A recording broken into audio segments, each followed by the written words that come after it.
Hey everybody, welcome to another Making Stuff video. Today I'm going to continue the MPCNC series and show you how I improved some of the cuts from the last video. So let's head on over to the machine and I'll show you what I've done. In the previous video I did a review on this spindle here and it did a pretty good job, but I was having some issues with cut quality, and if you missed that video there's a link to it right here. One of the things that I was having a problem with was tear out, and you can see here I decided to try cutting some letters out, and you can see all this tear out here. And the main thing everybody said to do in the comments was try a down cut bit, because I was using a 1/8 inch upcut bit. Another suggestion was to use a larger bit, so I dug through all of my CNC junk that I had laying around here, and I did find this bit. It is a 1/4 inch dual flute upcut bit, and it did a little bit better job than the 1/8, and that's what did this. But you can still see it's really fuzzy along the edges, and there was still a little bit of stringiness on there. So I had a viewer, Bad Dog CNC, he suggested to try some white side bits. So I looked, and white side had a down cut bit, and I've got a link to that in the description.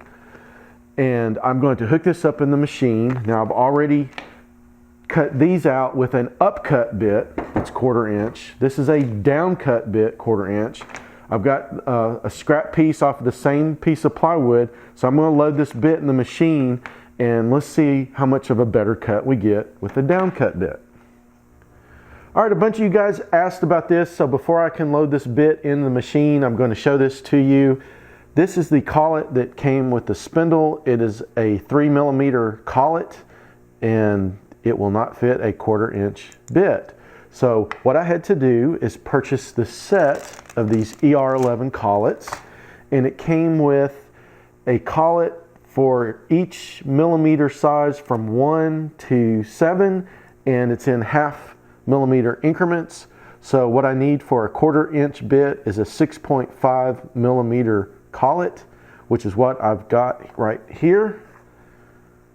And as you can see, this will work so much better for this bit. So that's how I'm going to load this bit into the machine. So if you get you one of these spindles, you'll probably want to invest in one of these little ER11 collet sets. I've got a link in the description, and they're really not that expensive. I don't remember the exact amount I paid for this one right offhand, but I know it was less than $20, and I think it's well worth it, because then that allows you to use different size bits with this spindle.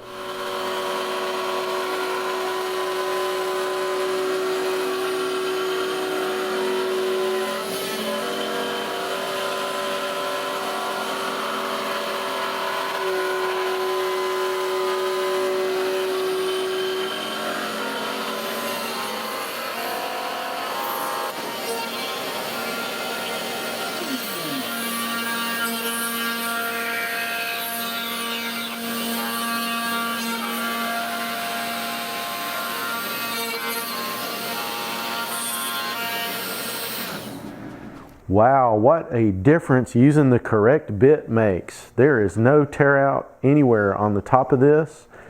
Now if I flip it over, there is a little bit on the bottom.